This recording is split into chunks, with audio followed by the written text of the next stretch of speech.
আমি সমস্ত মশলাটা একসাথে বেটেছি, এটা দিয়ে দিলাম।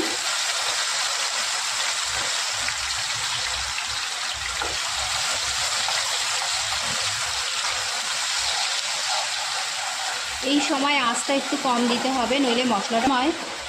আমি কিন্তু সর্ষেটা বাটার সময় এর মধ্যে একটু নুন দিয়ে বেটেছিলাম, তাই পরবর্তী সময় যখন নুন দেবো নুনটা একটু বুঝে দিতে হবে। সামান্য একটু নেড়েই আমি এর মধ্যে জল দিয়ে দেবো।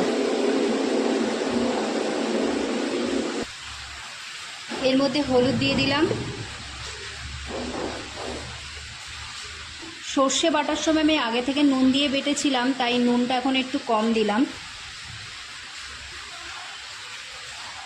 এবার এটা নেড়েই আমি জল দিয়ে দেবো।